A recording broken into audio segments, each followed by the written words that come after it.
વડોદરાના ઐતિહાસિક માંડવીની જાળવણી માટે સંકલ્પના 100 દિવસ પૂરા થવા છતાં તંત્ર દ્વારા રેસ્ટોરેશનની કામગીરી ન કરવામાં આવતા વિઠ્ઠલ મંદિરના મહારાજે દુઃખ વ્યક્ત કર્યો હતો।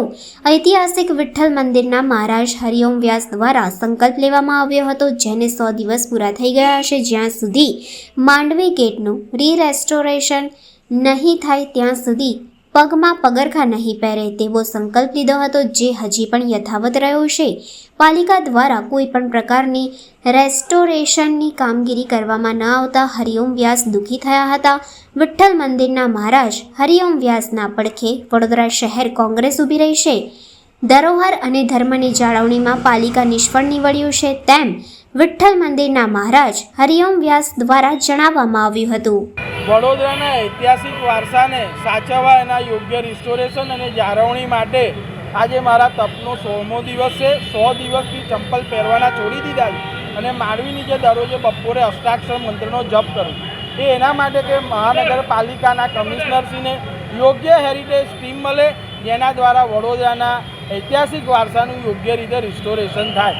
પણ આજે 100મા દિવસે પણ દુઃખ સાથે એવું કહેવું પડે છે કે હજી જે જર્જરિત પિલ્લર છે એના રિસ્ટોરેશનની કોઈ પણ કામગીરી શરૂ થઈ નથી અને પિલ્લર ચારે બાજુથી હવે તૂટી પડ્યો છે। ગમે ત્યારે ગંભીરા જે પુલ દુર્ઘટના થઈ એવી ઘટના ઘટી શકે, જેવી રીતે ગંભીરા પુલ દુર્ઘટનામાં 20 નિર્દોષ માણસ ગુજરી ગયા, એવી રીતે આ માંડવી ટાવરનો જે પિલ્લર જર્જરિત છે અને માંડવી ટાવર નીચે મેલડી માતાના ભક્તો આવે છે, સ્વામિનારાયણ સંપ્રદાયના લોકો આવે છે, મુસ્લિમ સમાજના લોકો આવે છે, રાજા વિક્રમાદિત્યના પણ લોકો ઇતિહાસ જાણવા આવે છે। તો જ્યારે આટલા બધા લોકોની અવર જવર હોય અને આ પિલ્લર આ રીતે જર્જરિત હોય તો આની કામગીરી ઝડપથી થવી જોઈએ। કારણ કે પુરાતત્વએ કીધું કે અહીંયા ભારે વાહનો બંધ કરાવો, ડીજે બંધ કરાવો, બધું બંધ કરાવવાનું કીધું, ટ્રાફિક બંધ કરાવો, પણ હજી સુધી કશું બંધ થયું નથી। મહાનગરપાલિકાના ડમ્પરો અહીં ફરે છે।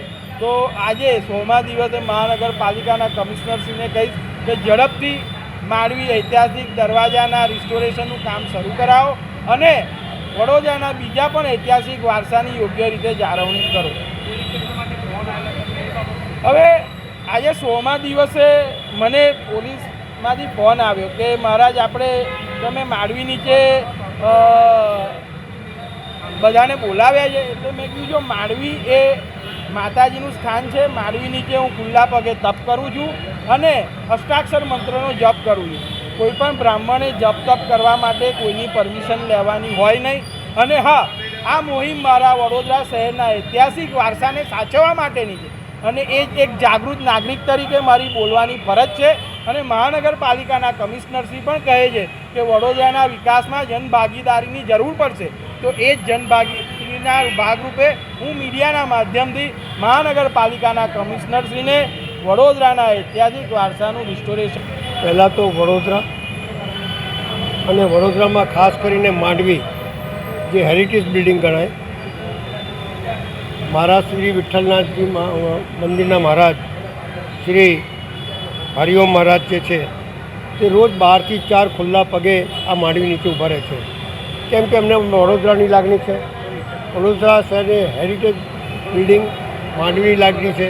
કહેવાય છે કે આના 5 આટા ફરી લે તો માણસને વડોદરા ફરી આવવું પડે, એવી આ હેરિટેજ બિલ્ડિંગને માન્યતાથી છે। બીજી વસ્તુ, અહીંયા મંદિર બી છે જોડે, જ્યાં હજારો લોકો આવે છે પગપાળે ચાલતા ચાલતા। તો આ પ્રશાસન જે મોટી મોટી વાત કરે છે, જે સ્માર્ટ સિટીની વાત કરે છે, ઘડીમાં શંઘાઈની વાત કરે છે, એ ખાલી માંડવી રિપેર 100 દિવસમાં ના કરી શકે। કાં તો તમારા તાઇફા બંધ કરો। 100 દિવસથી જો મહારાજ ઊભા હોય ને ધર્મની વાત કરતા તો તમને ધર્મની બી લાગણી નથી। સવાલ એટલો જ છે કે એમની જે માગણી છે સ્વીકારો, એમની જે માગણી છે ધર્મ અને કર્મ સાથે જોડાયેલી છે, એટલે આને રિપેર કરો અને વડોદરા શહેરની જે માંડવી ઓળખ છે એ ઓળખ સાચી દિશામાં જાય, સાચી દિશામાં કામ કરો, એવું એમનું માનવું છે ને અમારું બી માનવું છે। એટલે પાર્ટી પરે હટ, એટલે કઈ પાર્ટીનો છે કઈ નહીં એ નહીં, પણ આ માંડવી જે માગ્યું છે તે તાત્કાલિક આ પ્રશાસન રિપેર કરે, બાંગો પોકારવાની બંધ કરે અને અહીંયા કામ કરે અને માંડવી બને એવી એમની માંગ છે.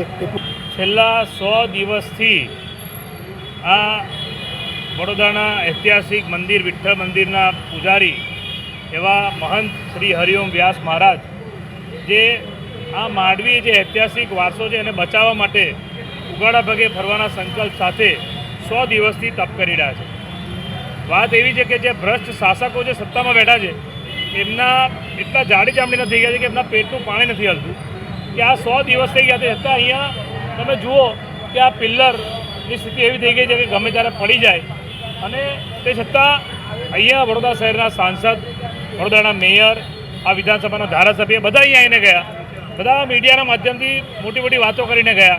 100 દિવસ થઈ ગયા તે છતાં હજુ સુધી કામ ચાલુ થયું નથી. અમે તો આ મહારાજ જે છે જે આટલા દિવસ સુધી તપ કરી રહ્યા છે એમને પહેલેથી અમે સમર્થન આપેલું છે અને આજે અમે સૂતરની આંટી લઈને અમે એમનું સન્માન કરવા આવ્યા, કારણ કે મહાત્મા ગાંધીના રસ્તે આ આંદોલન કરી રહ્યા છે. પરંતુ આ તમે જુઓ કે જે લોકો સત્તામાં બેઠા છે જવાબદારી એમની છે, શાસક પક્ષની જવાબદારી છે કે આ જે રિસ્ટોરેશનનું કામ પૂરા થતો વિભાગને કહીને જલ્દીમાં જલ્દી ચાલુ કરવું જોઈએ. પરંતુ એમાં આ લોકો જે આળસ કરી રહ્યા છે, મને તો લાગે છે કે આ લોકોને આ વારસાને બચાવવામાં કોઈ રસ નથી. આ લોકો તો કદાચ ઈચ્છતા હશે કે આ પડી જાય. હવે રવિવારે અહીંયા તમે જુઓ કે અહીંયા માતાજીનું મેલડી માતાનું મંદિર છે, રવિવારે મોટી સંખ્યામાં ભાવિ ભક્તો આવે છે. અગાઉ પણ આપણે રજૂઆત અમે પણ કરી કોંગ્રેસ પાર્ટી તરફથી, તે છતાં આ લોકોના પેટનું પાણી નથી હલતું. હવે ના છૂટકે અમારે વડોદરાના સાંસદ, રાહપુરાના ધારાસભ્ય, વડોદરાના મેયર અને ચેરમેનની સામે આ બાબતે આંદોલન કરવાની ફરજ